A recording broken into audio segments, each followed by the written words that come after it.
रात के 12 बज रहे थे और मनीष अपने लिविंग रूम में बैठकर टीवी देख रहा था। तभी वहां उसकी पत्नी सीमा आ जाती है। अरे तुम जग क्यों गई सीमा? अब आप आधी रात में टीवी में इतनी तेज आवाज में ऐसे भूतिया शो देखेंगे तो नींद तो उड़ेगी ही ना। अरे माफ करना सीमा, वो क्या बताऊं, आजकल मुझे अपनी हॉरर शॉर्ट फिल्म्स बनाने का आइडिया ही नहीं आ रहा है, इसीलिए तो मैं ये सब हॉरर मूवीज देख रहा हूँ। ओह अच्छा, चलिए अब तो मेरी नींद उड़ी गई, मैं भी आपके साथ देखती हूँ। अच्छा आओ बैठो, मगर बाद में डरना मत, ठीक है? मैं नहीं डरती। सीमा और मनीष साथ में बैठकर टीवी देखने लगते हैं, लेकिन तभी अचानक से टीवी पर एक नया शो शुरू हो जाता है। शो में कोई आदमी नहीं दिख रहा था, सिर्फ कुछ डरावनी लोकेशंस दिखाई दे रही थी जो कि मनीष के ही शहर की थी। तभी एक आदमी की आवाज सुनाई देती है। तो दोस्तों, आज मैं आपको बताऊंगा अपने शहर की कुछ सबसे हॉन्टेड लोकेशंस के बारे में। इनमें से एक है चंद्रा हॉस्पिटल। दोस्तों, यह हॉस्पिटल शहर के बाहरी इलाके में मौजूद है। मनीष टीवी को बड़े ध्यान से देख रहा था। शो में उसे हॉन्टेड हॉस्पिटल की तस्वीरें दिखाई जा रही थी। अरे अपने शहर में ही है, पहले तो कभी नहीं सुना इसके बारे में। सीमा सुनने दो ना। कहते हैं इस अस्पताल में आज भी एक लड़की की पागल आत्मा भटकती है। उस आत्मा ने कई लोगों की जानें ली।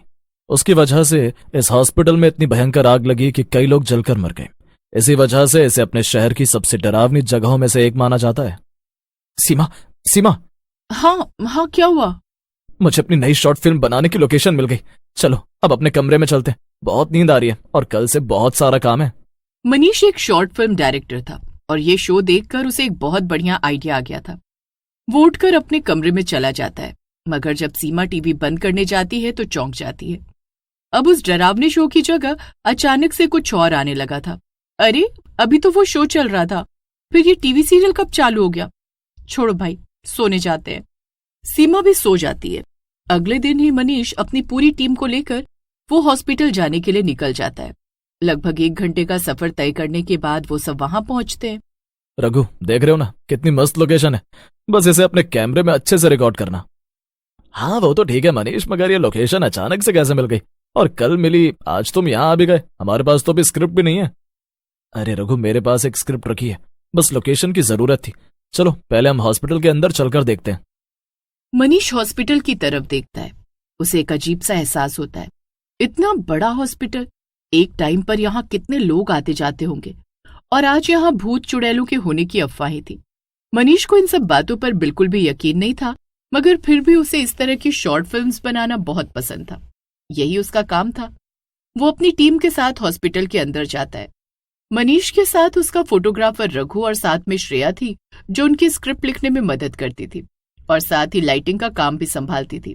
देखो ये अंदर से कितना ज्यादा डरावना है। रघु, श्रेया, इसे अच्छे से देख लो। जब हम अगली बार एक्टर्स के साथ यहाँ आएंगे तो शूट कैसे करेंगे? मगर मनीष, इसके लिए हमें किसी की परमिशन लेने की जरूरत तो नहीं होगी? बस बाद में कोई लफड़ा ना हो। अरे कुछ नहीं होगा बाबा। चलो अब कैमरा ऑन करो रघु, और श्रेया लाइट्स भी ऑन करो। मेरे ख्याल से हम शुरुआती शॉट्स अभी ले सकते हैं, जिसमें सिर्फ हॉस्पिटल को कवर करेंगे सन्नाटे में, वरना बाद में एक्टर्स की वजह से बहुत शोर शराबा होता है। अच्छा ठीक है।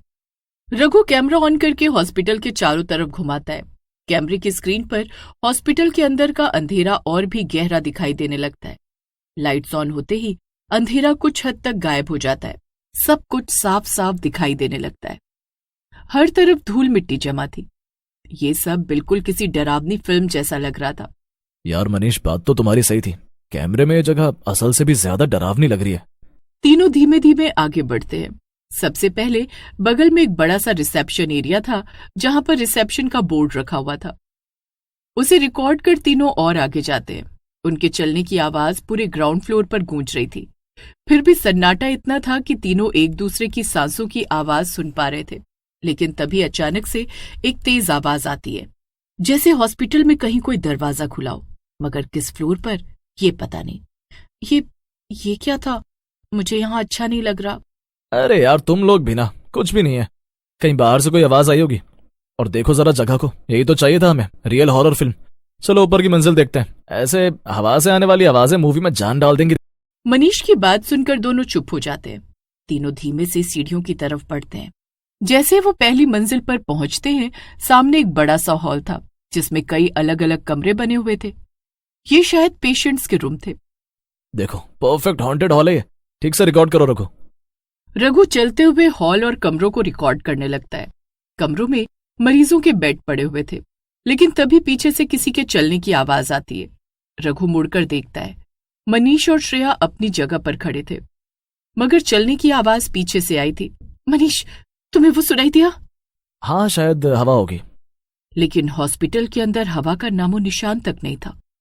रघु जैसे ही पीछे मुड़कर कैमरा घुमाता है, कैमरे की स्क्रीन कुछ सेकंड के लिए ब्लैक हो जाती है। वो कैमरा फिर से ऑन करता है और अगले कमरे के अंदर रिकॉर्ड करने लगता है। इस बार स्क्रीन पर एक पल के लिए एक परछाई दिखाई देती है लड़की की। मनीष, स्क्रीन पर अभी किसी को देखा क्या? ये तुम क्या बकवास कर रहे हो यार, लाओ मुझे दिखाओ। रघु कैमरा मनीष की तरफ बढ़ाता है, लेकिन अब स्क्रीन बिल्कुल नॉर्मल थी।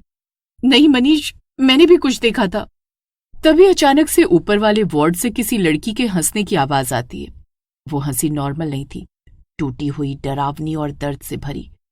रघु और श्रेया एक दूसरे की तरफ देखते हैं। ठीक है, शायद अब यहां से चलना चाहिए। जैसे ही वो वापस जाने के लिए मुड़ते हैं, उन्हें किसी के चलने की आवाज फिर से सुनाई देती है, मगर अब साथ में घुंघरू की आवाज भी थी। ऐसा लग रहा था जिन सीढ़ियों से अभी वो ऊपर आए थे, वहीं से कोई ऊपर आ रहा था। तीनों के कदम पीछे की तरफ बढ़ने लगते हैं। उनकी धड़कनें तेज हो गई थी। मनीष, मुझे डर लग रहा है। मनीष रघु से कैमरा छीन लेता है और सीढ़ियों की तरफ घुमा देता है और किसी के आने का इंतजार करने लगता है। घुंघरू की आवाज तेज हो जाती है, और तेज, जैसे चलते चलते किसी ने भागना शुरू कर दिया था। अचानक से एक लड़की भागते हुए ऊपर आती है, हंसते हुए, और उन तीनों को देखकर सीढ़ियों के सबसे आगे वाले कमरे के अंदर भाग जाती है। श्रेया की आंखों में आंसू आ जाते हैं। वो कौन थी? रघु, मुझे यहां से जाना है। मनीष को भी उस लड़की को देखकर सांप सूंघ गया था। तीनों सीढ़ियों से उतरने के लिए धीमे से आगे बढ़ते हैं, लेकिन तभी एक और आवाज आती है। फिर से कोई ऊपर आ रहा था।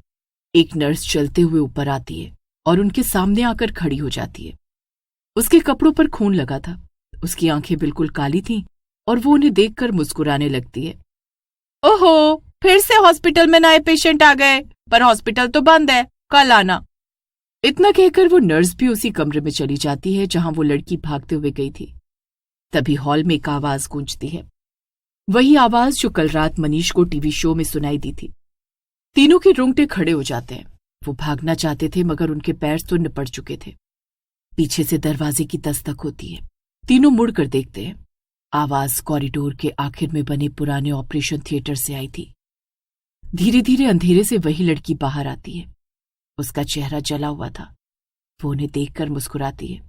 तीनों नीचे भागने की कोशिश करते हैं, मगर अचानक से हॉस्पिटल आग की लपटों से घिर जाता है। हर तरफ सिर्फ आग ही आग थी।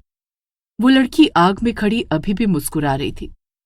मनीष, श्रेया और रघु चिल्लाते हैं, मगर उनके अलावा और चीखों की आवाजें भी गूंजने लगती हैं, जैसे पुराने मरीज अभी भी वहां फंसे हो। लड़की मनीष के बिल्कुल सामने आकर रुकती है, लेकिन आग की लपटों में वो लड़की गायब हो जाती है। मनीष, श्रेया और रघु आग की लपटों के बीच फंसे हुए चिल्लाते रहते हैं, लेकिन कोई उन्हें नहीं बचाता। अगली सुबह सीमा टीवी ऑन करती है। टीवी पर वही हॉरर शो चल रहा होता है। दोस्तों, आज हम आपको दिखाएंगे एक नई हॉरर शॉर्ट फिल्म जो रहस्यमय हालात में मिली। ये फुटेज चंद्रा हॉस्पिटल से बरामद हुई है। टीवी स्क्रीन पर मनीष, रघु और श्रेया दिखाई देते हैं, डरे हुए, चीखते हुए। वो आग आग चिल्ला रहे थे, मगर स्क्रीन पर कोई आग नहीं थी। सिर्फ वो तीनों थे जो बुरी तरह चीख रहे थे। ये देखकर सीमा के हाथ से रिमोट गिर जाता है। मनीष! अचानक से रिकॉर्डिंग बंद हो जाती है और स्क्रीन के कोने में लिखा आता है, based on a true story. और उसी पल टीवी स्क्रीन पर वही जली हुई लड़की की परछाई उभर आती है, जो सीधे कैमरे की तरफ देख रही होती है।